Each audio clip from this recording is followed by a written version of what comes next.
Good morning. ഇവിടെ നൽകിയിരിക്കുന്ന ക്വസ്റ്റ്യനിൽ പ്രധാനമായിട്ടും ക്ലോസിംഗ് സ്റ്റോക്ക് ഓഫ് ഫിനിഷ്ഡ് ഗുഡ്സിൻ്റെ വാല്യൂ കാൽക്കുലേറ്റ് ചെയ്യണം.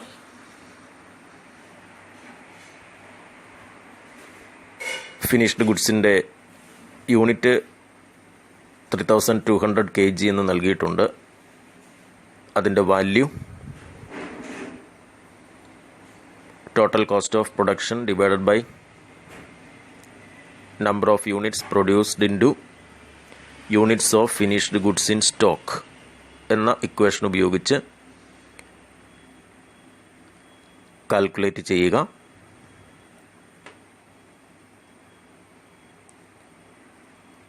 വർക്ക്സ് ഓൺ കോസ്റ്റ് എന്ന് പറയുന്ന ഒരു ഐറ്റം 16,800 തന്നിട്ടുണ്ട്. വർക്ക്സ് ഓൺ കോസ്റ്റ് എന്നതുകൊണ്ട് ഉദ്ദേശിക്കുക factory ഓവർഹെഡാണ്.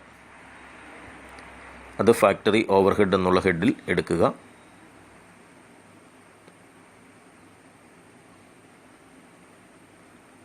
Purchase of raw materials, opening stock of raw materials 8,000 തന്നിട്ടുണ്ട്. Closing stock of raw materials 8,800 തന്നിട്ടുണ്ട്. അത് റോ മെറ്റീരിയൽ കൺസ്യൂംഡ് എന്നുള്ള എമൗണ്ട് കിട്ടുന്നതിന് വേണ്ടി പർച്ചേസ് ഓഫ് റോ മെറ്റീരിയലിൻ്റെ കൂടെ opening stock of raw materials add ചെയ്യുക. Closing stock of raw materials less ചെയ്യുക. അതിനുശേഷം ഡയറക്റ്റ് വേജസ് ആഡ് ചെയ്യുക.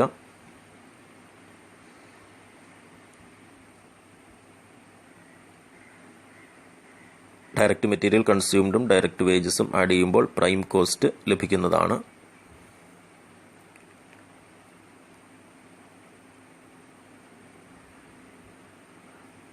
തുടർന്ന് ഫാക്ടറി ഓവർഹെഡ്, ഇവിടെ വർക്ക്സ് ഓൺ കോസ്റ്റ് ആഡ് ചെയ്യുക. ആ ഹെഡിൽ തന്നെ അതിൻ്റെ കൂടെ ഓപ്പണിംഗ് വർക്ക് ഇൻ പ്രോഗ്രസ് ആയ 1920 ആഡ് ചെയ്യുക. ക്ലോസിംഗ് വർക്ക് ഇൻ പ്രോഗ്രസ് ആയ 6400 ലെസ് ചെയ്യുക. തുടർന്ന് ഫാക്ടറി കോസ്റ്റ് ലഭിക്കുന്നു. അതിനുശേഷം office and administration overhead add ചെയ്യുക. കോസ്റ്റ് ഓഫ് പ്രൊഡക്ഷൻ ലഭിക്കുന്നു. അതിൻ്റെ കൂടെ opening stock of finished goods amount 6400 add ചെയ്യുക. അതിൽ നിന്നും closing stock of finished goods less ചെയ്യുക. അതിൻ്റെ വാല്യൂ കാൽക്കുലേറ്റ് ചെയ്ത് അത് ലെസ് ചെയ്യുക. അപ്പോൾ കോസ്റ്റ് ഓഫ് ഗുഡ്സ് സോൾഡ് ലഭിക്കുന്നു. അതിൻ്റെ കൂടെ സെല്ലിംഗ് എക്സ്പെൻസസ് 0.40 വിറ്റ യൂണിറ്റിന് 0.40 കോസ്റ്റാണ് സെല്ലിംഗ് എക്സ്പെൻസസ് വരിക.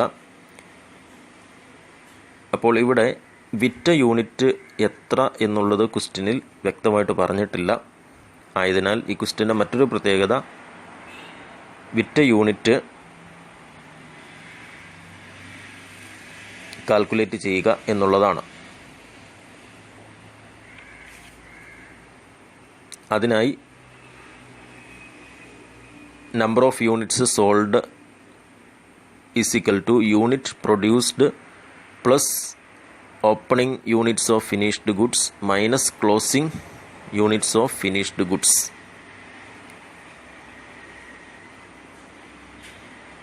Units produced 25,600 plus opening units of finished goods 1,600 minus closing units of finished goods 3,200 is equal to 24,000 units sold.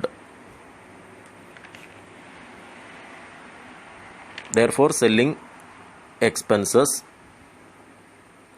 0.40 into 24,000 9,600. തുടർന്ന് കോസ്റ്റ് ഓഫ് സെയിൽസ് റെക്കോർഡ് ചെയ്യുക. Sales amount നമുക്ക് നൽകിയിട്ടുണ്ട് 1,20,000. കോസ്റ്റ് ഓഫ് സെയിൽസും സെയിൽസ് എമൗണ്ടും തമ്മിലുള്ള difference ആണ് ഇവിടുത്തെ profit എന്ന് പറയുക.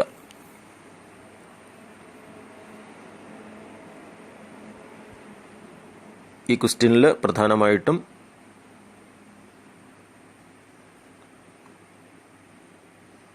Closing stock of finished ഗുഡ്സിൻ്റെ വാല്യൂ കാൽക്കുലേറ്റ് ചെയ്യുക, അതോടൊപ്പം നമ്പർ ഓഫ് യൂണിറ്റ്സ് സോൾഡ് കണ്ടെത്തുക. ഈ പ്രോബ്ലം അസൈൻമെൻ്റ് ആയിട്ട് സബ്മിറ്റ് ചെയ്യുക. ഗുഡ്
ഇവിടെ നൽകിയിരിക്കുന്ന ക്വസ്റ്റ്യനിൽ പ്രധാനമായിട്ടും ക്ലോസിംഗ് സ്റ്റോക്ക് ഓഫ് ഫിനിഷ്ഡ് ഗുഡ്സിൻ്റെ വാല്യൂ കാൽക്കുലേറ്റ് ചെയ്യുക. അങ്ങനെ ക്ലോസിംഗ് സ്റ്റോക്ക് ഓഫ് ഫിനിഷ്ഡ് ഗുഡ്സിൻ്റെ വാല്യൂ കാൽക്കുലേറ്റ് ചെയ്യാൻ ഇക്വേഷൻ നമ്മൾ ഉപയോഗിക്കുമ്പോൾ total cost of production divide by units produced into units of finished goods in stock എന്നുള്ള ഇക്വേഷൻ ഉപയോഗിക്കുമ്പോൾ അവിടെ number of units produced during the year ക്വസ്റ്റ്യനിൽ ലഭ്യമല്ല. ഒരു വർഷം എത്ര യൂണിറ്റ് പ്രൊഡ്യൂസ് ചെയ്തു എന്നുള്ളത് ക്വസ്റ്റ്യനിൽ ലഭ്യമല്ല. എന്നാൽ അത് കാൽക്കുലേറ്റ് ചെയ്യാനുള്ള കമ്പോണൻസ് ലഭ്യമാണ്. എത്ര യൂണിറ്റ് വിറ്റു എന്നുള്ളത് ക്വസ്റ്റ്യനിലുണ്ട്. Closing stock of finished goods എത്രയുണ്ട് എന്നുള്ളതുണ്ട്. Opening stock of finished goods എത്രയുണ്ട് എന്നുള്ളതുണ്ട്. അതിൻ്റെ അടിസ്ഥാനത്തിൽ ഒരു വർഷം വിറ്റ യൂണിറ്റ് അതിൻ്റെ കൂടെ closing stock of finished goods add ചെയ്യുക, opening stock of finished goods അതിൽ നിന്നും ലെസ് ചെയ്യുക. അപ്പോൾ ഒരു വർഷം പ്രൊഡ്യൂസ് ചെയ്ത യൂണിറ്റ് ലഭ്യമാകുന്നതാണ്. Units sold add closing stock of finished goods less opening stock of finished goods is equal to units produced during the year. ഈ രണ്ട് കാര്യങ്ങളാണ് ഈ ക്വസ്റ്റ്യനിൽ പ്രത്യേകമായിട്ട് ഉള്ളത്. തുടർന്ന് ഉള്ള ഐറ്റംസ് അതാത് ഹെഡുകളിൽ ക്രമീകരിച്ച് കോസ്റ്റ് ഷീറ്റ് പൂർത്തിയാക്കുക. ഇതും അസൈൻമെൻ്റ് ആയിട്ട് സബ്മിറ്റ് ചെയ്യുക.